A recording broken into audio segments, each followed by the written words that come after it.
One day, this kid, he's 12, he's hanging out with his older cousin. An older cousin is like, hey, come here, let me tell you about my time in the war. And so older cousin starts to tell these gruesome stories about some of the things he did back in the Vietnam War. About people he had unalived and women he had done horrible things to. Like unspeakable things that I can't even describe on this app, otherwise my video will get removed. But then, to prove it, he busts out some Polaroid photos to show younger cousin. And most of these photos are of women, and they are absolutely brutal. And strangely, little cousin, he isn't grossed out. Actually, he's fascinated. And about a year later, the cousins are together again. And the younger cousin, his name's Ricardo, and the older cousin, his name's Mike. And so Ricardo and Mike, they're hanging out at Mike's place, and Mike, he suddenly gets into an argument with his wife. And he gets so mad that he pulls out a pew-pew, and he ends up unaliving her. Right there in front of little Ricardo. And again, Ricardo isn't grossed out. He's fascinated. Now, you can decide whether all that actually messed him up or not. Because shortly after that, Ricardo starts getting into drugs, particularly the kind that make you hallucinate. And he starts committing petty crimes and shoplifting all the time, and he gets really into his religion. And eventually, he just says fuck it, and he drops out of high school. A few years later, Ricardo's 17, and he gets a job at a local Holiday Inn. And while he's working his shift, he starts sneaking into the guests' rooms while they're asleep, and he'll steal their valuables. But then, he goes even further, and he starts trying to essay some of the guests. And he eventually gets caught, and bam, they fire him. Oh, but it gets much worse. About 5 years later, Ricardo is 22, and he moves from Texas to San Francisco to get a fresh start. But instead of getting a job, he spends most of his time just doing drugs. And he basically just gives up on hygiene. Like, the only thing he eats are junk food and soda. And he never brushes his teeth, so they inevitably start to rot. So he's just a stank ass at this point. And after about 2 years of living this stank ass lifestyle, Ricardo suddenly decides,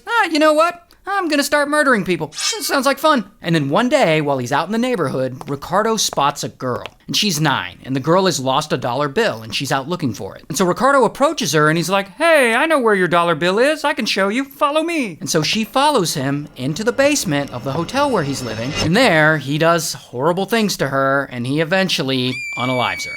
Oh, but he doesn't stop there. 3 months later, he moves to Los Angeles. And there, he gets a room in a hotel on Skid Row, and he starts doing a lot more drugs. And one night, he starts stalking this 79-year-old woman who lives in the suburbs. And he breaks into her house, and then he essays her, and he unalives her with a knife. Then, he just steals all her money and her expensive jewelry. 9 months later, he strikes again. One night, he hides in this woman's garage, and he waits for her to get home. And when she finally does, he suddenly steps out, and he pulls out a pew-pew, and bang, he unalives her. Then he goes into her house, and he sees the woman's roommate, and bang, he unalives her too. Then, about an hour later, he's at a local park, and he spots a random woman sitting in her car. And he suddenly grabs her, and he drags her out of it, and then he pulls out his pew-pew, and he unalives her as well. And yeah, it just keeps getting worse. Because 10 days later, Ricardo breaks into a house at night, and he shoots a man while he's sleeping. And then the man's wife wakes up, and she tries to fight back. And so Ricardo shoots her too, and then he unalives her with a knife. Then he steals her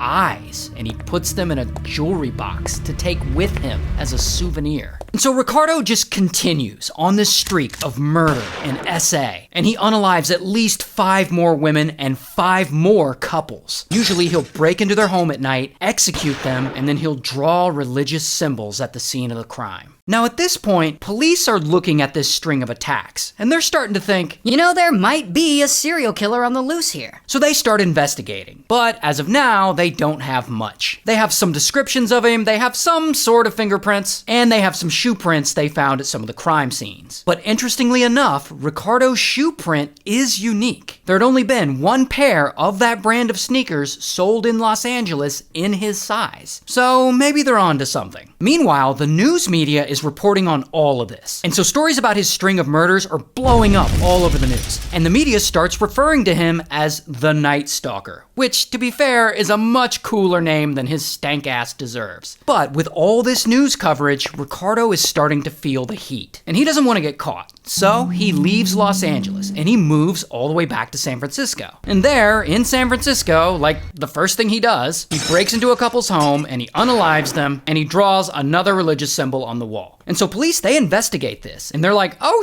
is the Night Stalker now in San Francisco?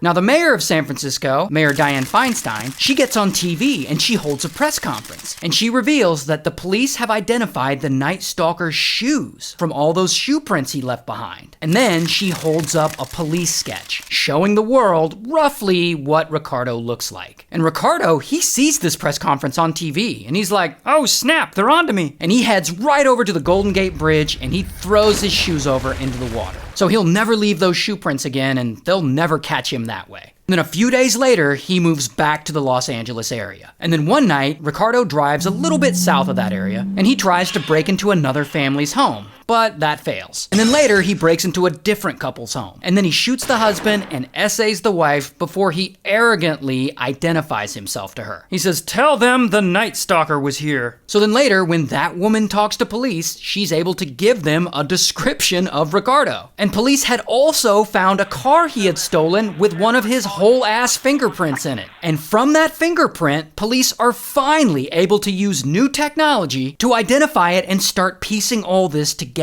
And because Ricardo had been arrested in the past for auto theft, his fingerprints are already in the system. So now, boom, police know the Night Stalker is Ricardo. And they now have not just a crude police sketch of the Night Stalker, but an actual old mugshot of Ricardo. So police hold a press conference and they release the mugshot to the media. And suddenly Ricardo's picture is all over the news. And everyone is on the lookout for this serial killer. 2 days later, Ricardo's in Los Angeles and he's at a convenience store. Probably buying junk food or whatever because his rotten ass teeth. But anyway, that's when people start to recognize him. Hey, isn't that guy the Night Stalker? So Ricardo panics and he runs out of the store and he sees a car and he immediately tries to steal it. And during all this commotion, more people recognize him. Yeah, I think that is the Night Stalker. And some of the bystanders grab him and they pull him out of the car. Then he runs across the street and he tries to steal another woman's car keys. And that woman's husband retaliates and hits Ricardo over the head with a whole ass fence post. Where he got a fence post, I don't know. So now Ricardo's wounded and he's running away. And 10 citizens are chasing him down.